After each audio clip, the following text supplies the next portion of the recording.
Okay, hintayin natin tong ano po. Hintayin po natin tong etong Senate session. Tingnan natin kung tatalakayin na po talaga ang ano, kung tatalakayin na po natin ang tungkol dito po sa anong tawag dito? Sa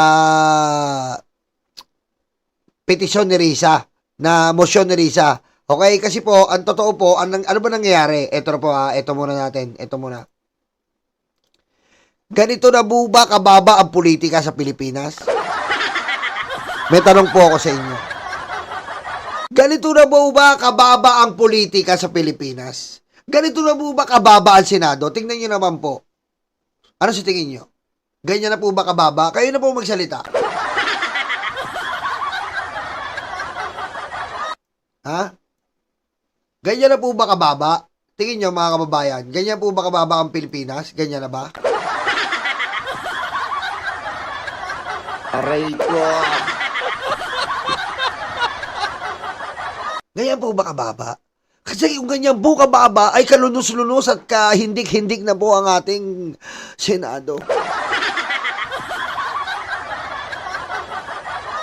Bakit, Nyolo? Sobrang baba po. Aray ko. Diba? Sobrang baba po kung titignan nyo po. Sobrang baba na po ng Senado. Aray ko. Diba? Mary Jane de Vera, ang baba na ng Senado. Hindi na natin maiangat pa dahil napakababa na. Ano ba sabi ni Risa? Pakinggan muna natin habang iniintay natin to. Ano sabi ni Risa Ontiveros?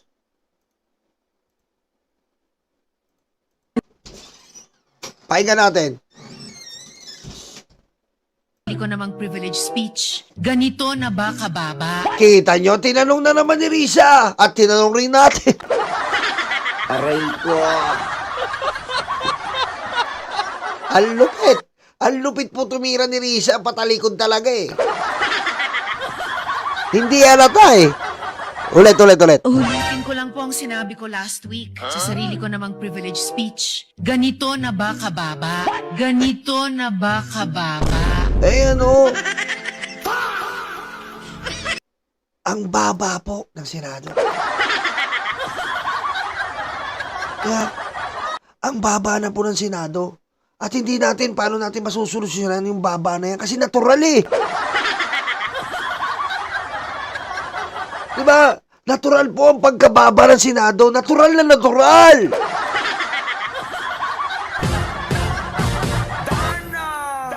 Anong solusyon natin dyan? Natural po na mababa ang Senado.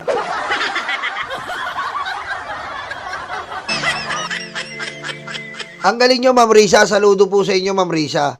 Dahil naliwanagan po kami sa sinasabi nyo. Ano, ngayon, ano kayong plano na itong mga to? Dito po sa ating bagong Senate session na to. Kape muna tayo. Kape lang tayo. Okay? Ano kaya ang bago na naman pong diversion? Paghihintay na naman po tayo kung ano naman pong bagong diversion ang gagawin po ng mga mayorya. At talaga pa nakakatiis pa po ba ang ating taong bayan na makikita po natin si Alan Pokemon Under Attack Cayetano na maging Senate President? At para sa akin po, hindi na po talaga karapat-dapat. Di ba? Kailangan po natin si Gatchalian. Bakit si Gatchalian? Kasi po, may share na, may win pa. Share win. Oh! Ikaw talaga.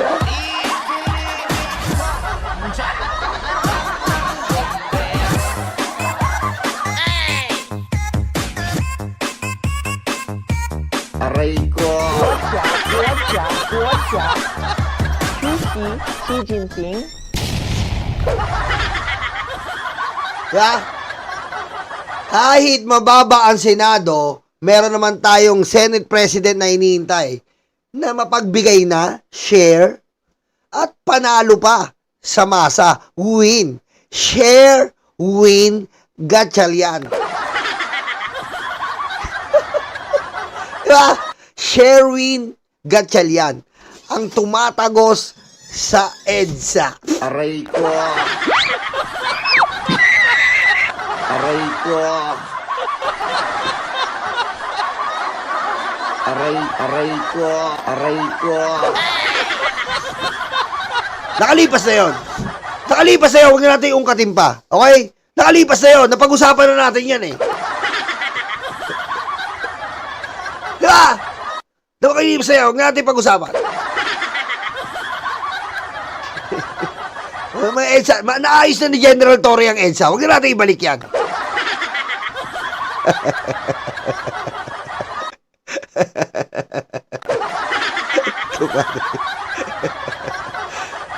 pero para sa akin, okay si Win. Win po. Kasi po, para sa akin kasi, medyo neutral. Magiging neutral po si Win kasi sa mayorya, kaibigan niya. At syempre sa minorya, kaibigan niya. So, hindi po siya mainit in either both sides. Siya po yung magiging pampakalma. Diba? Siya yung magiging pampakalma sa dalawang sunog ng magkabila eh. Si Win Gatchalian, di ba? Di ba? Ay, may bago si Ma'am Arsa, Share, Win, Gatchalian. Oh! Yan ang gusto ko. Yan ang gusto ko, tumatalino, di ba? Share, Win. Hindi maganda. Share, Win, yata yan. Oh! Sherwin yata yan, tumatanga.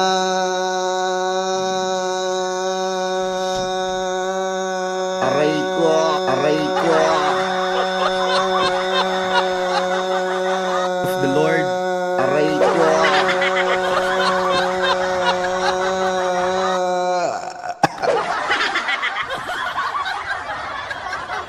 Diba? Diba? Sherwin yata yan. Ang bilis! Ang bilis ng utak, mga kababayan. Napakabilis ng utak, mga kababayan. Okay, magdadasal. Pakinggan natin magdadasal ang isang plunderer. Po ang aming sandigan. Tingnan natin, pakinggan na po natin ang isang plunderer. Kung paano magdasal ang isang plunderer. Kung magulo ang mundo, kami makakalapit sa iyo. Inihingi po namin ng tawad ang anumang pagkakamali, pagkukulang na aming nagawa sa isip, sa salita at sa gawa. Walang kapatawaran yung ginawa mo! Punto. Hinihingi na. Walang kapatawaran yung ginawa mo! Aray ko.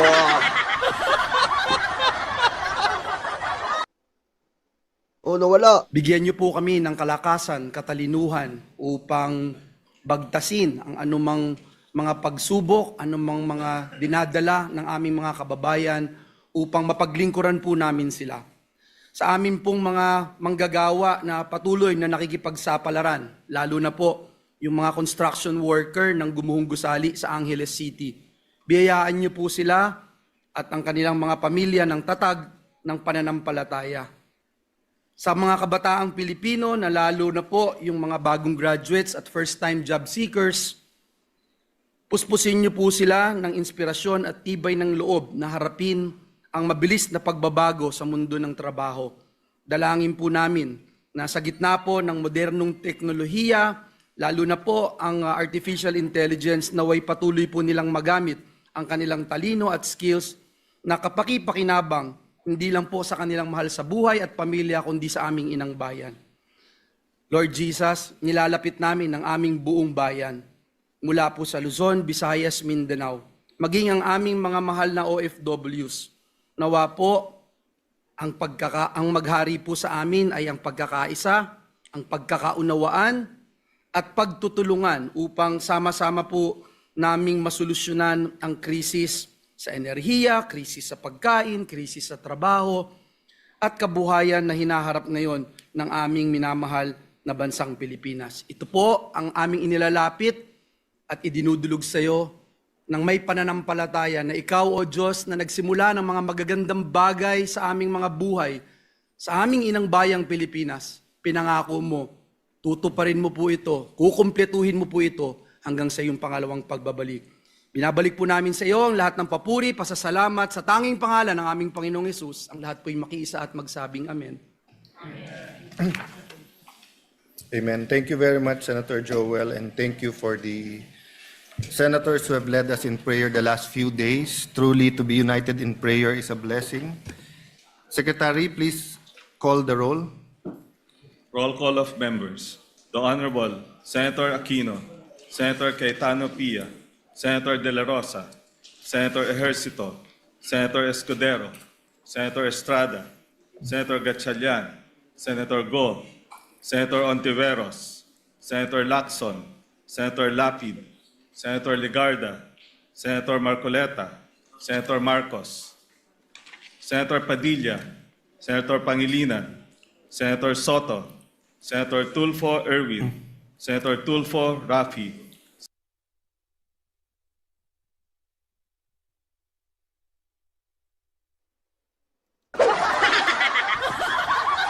Hoy! Bye kay internet! Alam ko ito, parang ayaw ipakita ni Cayetano talaga. Ito na yung ito na ba yung moves? Senate President Cayetano Alan is present. Parang ayaw pakita. The building naman. Pero wala siya.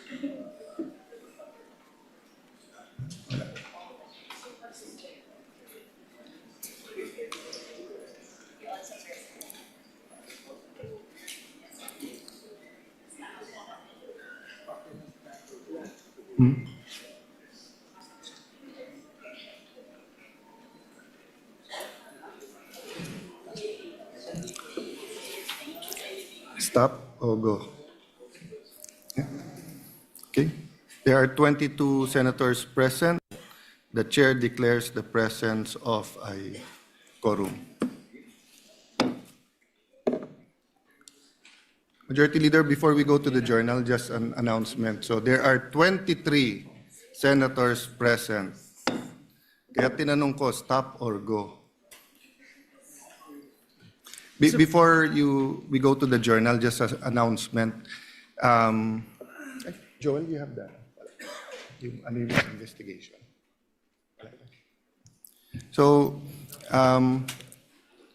maybe after the reference of business, or even before that, as announced yesterday, we'll have an all-member caucus. We will discuss two things. We'll finalize the schedule. There's some amendments from the Secretariat and also some announcements and some questions, if there are any suggestions for preparation of our staff.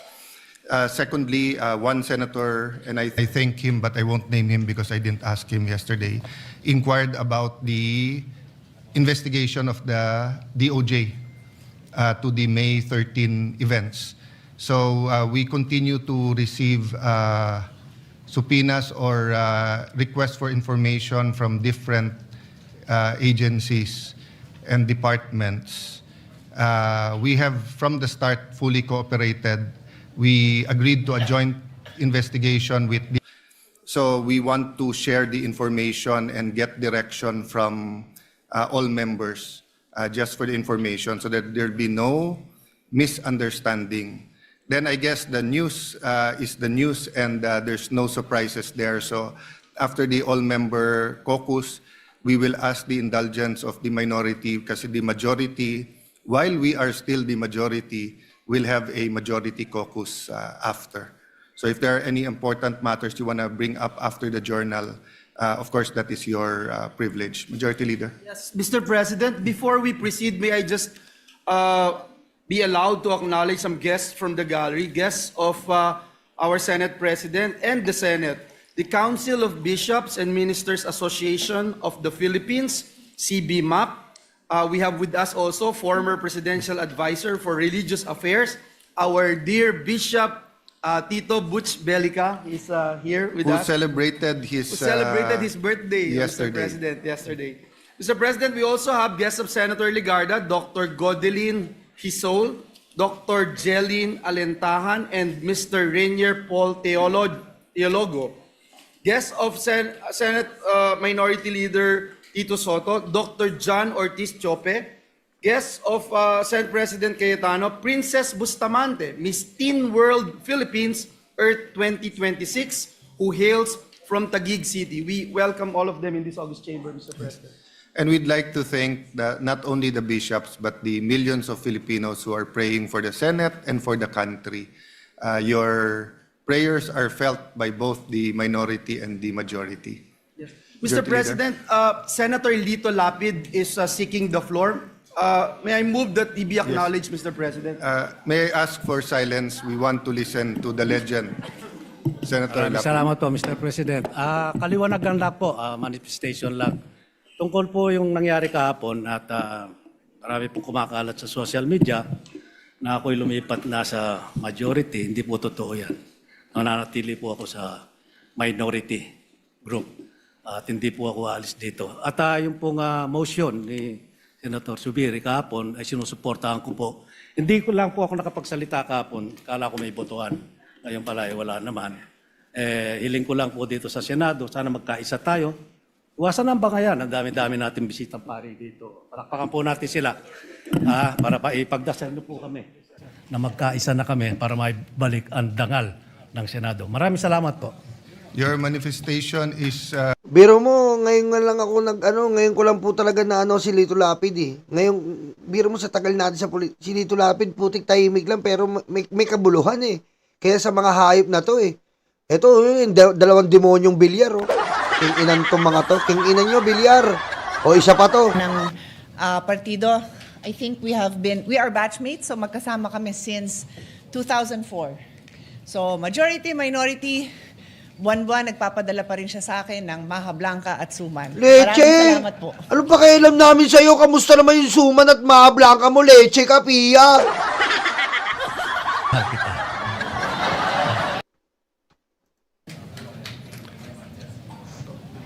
Gusto ko kasi malaman mo na mahal kita.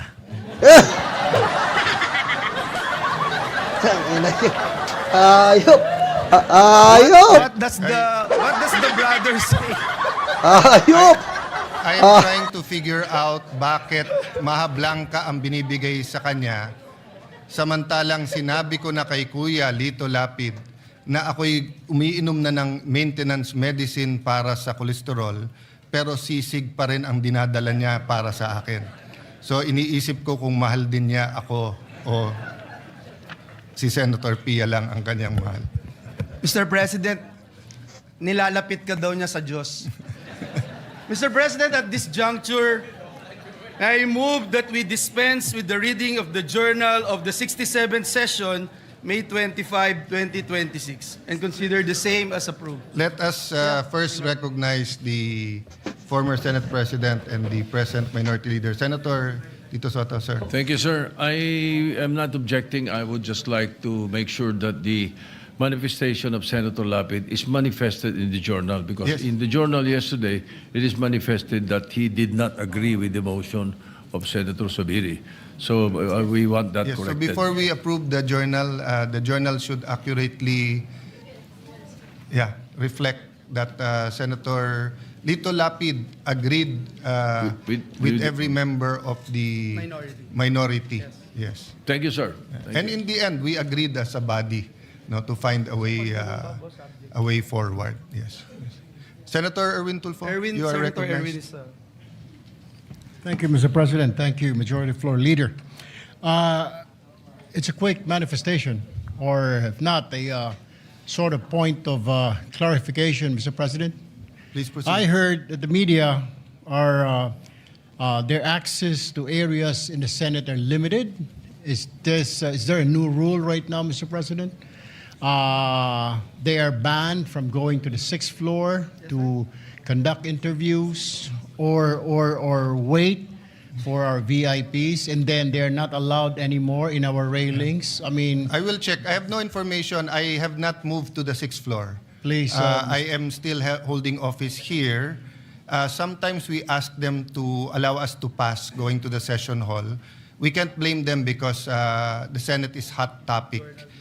There's been some senators who have asked because usually we confine to some areas, but because of the activity since May 11, everyone wants to get their footage, whether in their official camera. So I think we've just asked for a little bit of order here, but let me inquire. But so far, I have no information that we're limiting any movement from the media. Thank you, Mr. President, because that's they were told by I don't know. I really don't know whose order did it come from. They were told that They're not allowed to go to the 6th floor anymore and to move away from the railings because they were just surprised, Mr. President, that during the previous... Let me check the 6th floor because I don't hold office in the 6th floor. Yes, so they're asking if there's a new rule, Mr. President. Yes, but as far as the railings is concerned, that has been an old ruling before they're even allowed on the floor.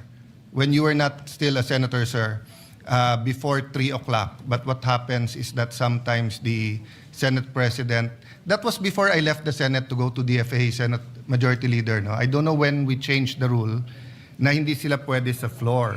But they have allotted space all over, but we also have guests. And then our staff has the first row for obvious reasons.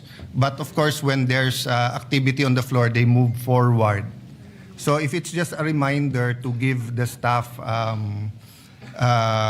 enough space and also enough room, that's okay. But if they're being prohibited or in any way they're being hampered from doing their job, then I'll make sure that that doesn't happen. But having said that, we do have limited space all over and medyo mas marami na talagang media ngayon. Thank you for the clarification, Mr. President, and for that assurance. Thank you. Thank you for bringing it up, Senator Tulfo. Yes, Mr. President, I move for the previous question that we dispense with the reading of the journal of the 67th session, May 25, 2026, and consider the same as approved. Any objection? Hearing none, the motion is approved. Mr. President, at this juncture, I move that we proceed with the reference of business. There's no objection. Please proceed. Bills on first reading. Wala yung hindi tinatalaka yung kay Risa. Bakit kaya, no? Bakit kaya? Di ba, hindi tinatalaka yung kay Risa, oh. Ba't ganon? Hindi nila talakayin yung investigasyon? Ba't kaya ganon, no? Mas tingin nyo? Di ba dapat talakayin nila yung sa investigasyon na nangyari sa Senado? At ngayon nga, sabi ni Erwin Tulfo, na pinagbabawalan daw sa 6th floor. Ang lupit, no? Ang lupit. Iba talaga yung mga galawan ni Cayetano. Matindi mga galawan. Hoy, Yolanda Hart. Salamat po, Ma'am Yolanda Hart and mine. Diba? Yolanda Hart. Thank you po. Ba't kaya hindi tinatalakay? Diba? Dapat talakayin yun eh. Yung motion ni Risa Ontiveros na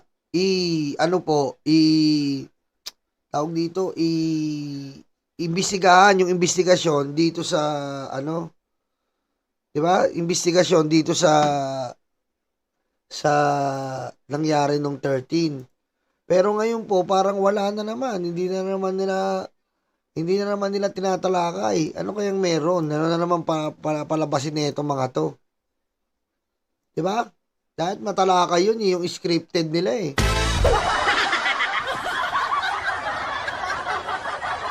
Buwisit? Buwisit talaga. Okay, paano ayan na lang muna po ha. Ayan na lang muna po. Ano natin. Ano po natin. Abangan na lang po natin. Wala po eh. Kala ko may issue eh. Walang issue eh. Wala eh. Wala nga na eh. Kala ko tatalakayin eh. Aray ko. Diba? Ano? Magkita-kita na lang tayo. Magla-live na lang uli ako. Kakain muna ako. Kala ko bangayan na eh. Maraming salamat po sa inyo. Mag-like kayo ha. I love you all.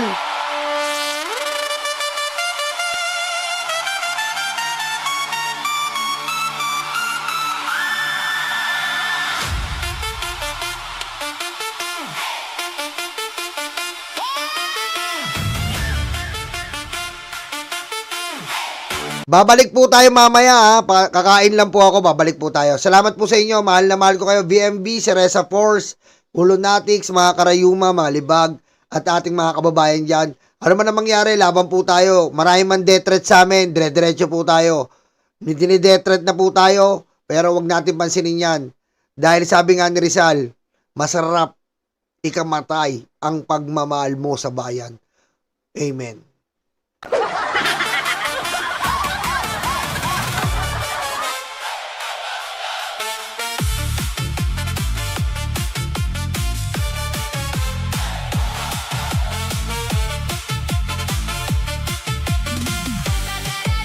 Kakain muna po tayo.